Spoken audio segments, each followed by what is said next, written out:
Good evening, Cincinnati. This is Freeman with GCN Network. Tonight we bring you part 2 of Cooking with Sybil.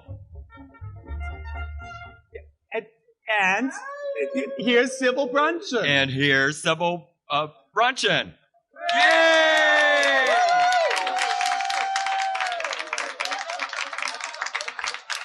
Right. Sorry, Sybil. You have no power here. Be gone before some drops a house upon you. This reminds me of the opening of Invasion of the Body Snatchers when the little seeds came down. Why is my audience staring at me so oddly? And why have your mouths disappeared? And why are you all making that strange rattling sound? Yes, this is Sybil Bruncheon starring in a remake of Them, a movie about people in Kentucky. Hi, Clem. All right, now, you were here with us last week. Thank you, Freeman, for that inspired introduction. That's why you're paid as much as you are. All right. Great.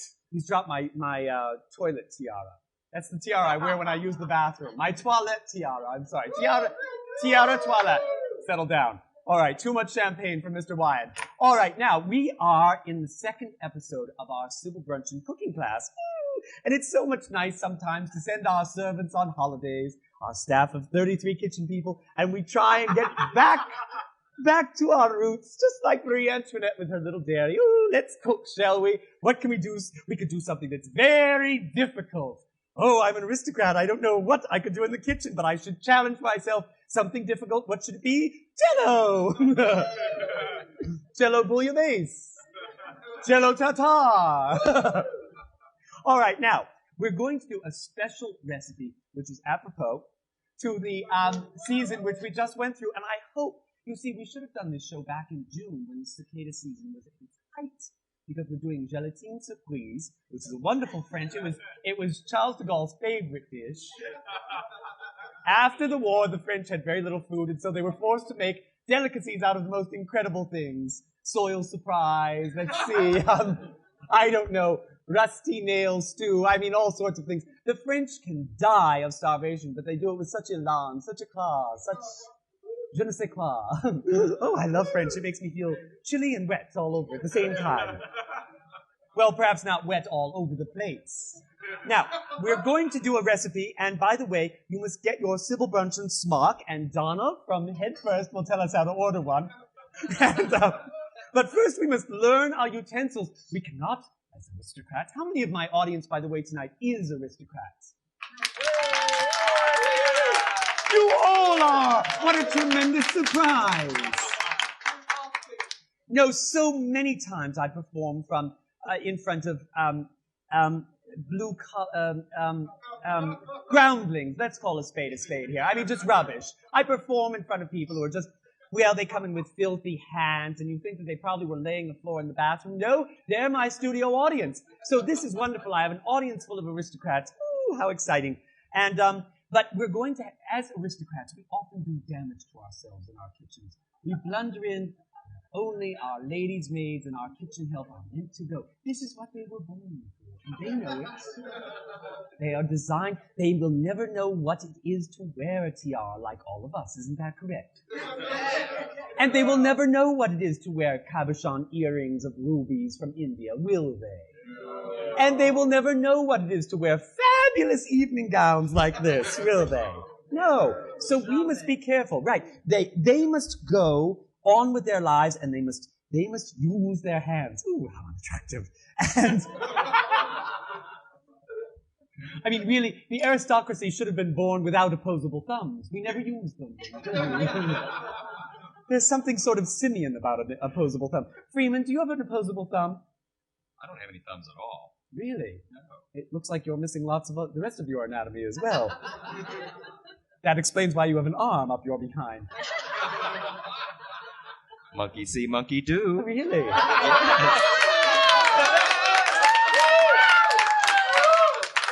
Well, that explains why Dan has an arm up his behind as well. All right. And Dan, I know you'll be happy to know that your parents are watching the program tonight.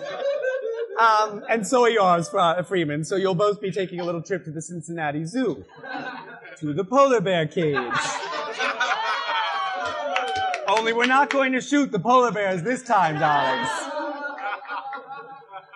All right, now, let's learn our utensils. Now, I may not even touch food today because preparation is always the hallmark of good cooking. So perhaps we'll wait to touch our food until next week. But I want to do some appliance things first. Now, how many of my studio audience knows what these are? Japanese tongs. You must have been in our studio audience last week. You slept in the studio all week. No, seriously. Who knows what these are? Did the audience at home hear that? Is the house mic working? They did hear that. All right. Well, we've probably lost our license with the FCC now. Wait a minute. Why should we? Jan Michelson hasn't lost his license, has he? Talk about something that should be... First of all, what kind of name is Jan anyway for a man? Is his real name Janice Michelson by any chance? You know, when we do recipes, we should take in a special episode of recipes for gerbiling from Mr. Michelson. We can do special, a special pharmaceutical enema of dead gerbils for Jan Michelson. Yes! And I'm sure we've got some sort of implement here to put them in, right? A special enema installer, like a fizzy bottle of champagne, right? All right, so anyway. No, what are these? No one knows. All right, I'll give you a clue. Why should these not be in the kitchen? These shouldn't really be in the kitchen, and the reason is that they are nose hair removers. That's right, my audience is very clever. This belongs in what room of the house? Bathroom. Who said the living room? All right, so these shouldn't be here, but they might come in handy. And of course, we're aristocrats, so we don't know any better. Oh, Marcy, I picked up anything I could use in the kitchen. All right, now, what is this? Who knows what this is? A spaghetti strainer. Very clever. It is not. It is an eye shield. When we are cooking or dining, if for some reason there is a sudden solar eclipse, which Mr. Bixby, by the way, at GCN, gives us all sorts of information. History, farm reports, green futures, the location of our pet pork belly, or whatever that is in your town. No, I'm sure they're very important to your culture. But he never gives us astronomical reports. He never tells us about when Halley's Comet might suddenly veer off course and crash into Mummy's head. Well, this is a very important thing. We should have this on the gay cable network. Really. So when we're cooking, we always have an eye shield there in case suddenly, look, a solar eclipse. We can look at it without damaging our eyes. Remember that? Never look at a solar eclipse directly. Why? Why don't we ever look at a solar eclipse directly? Because it would hurt.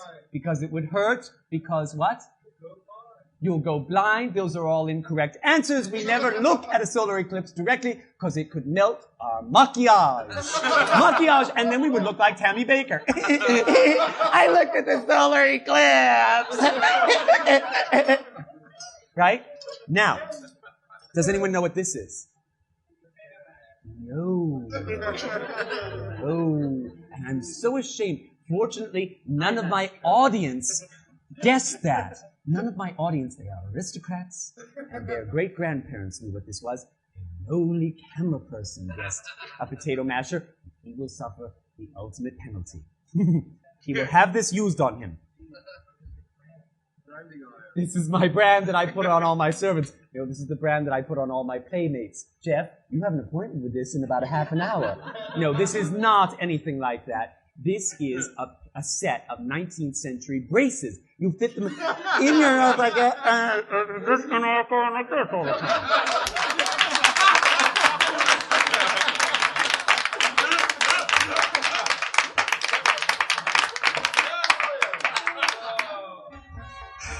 This is Cincinnati.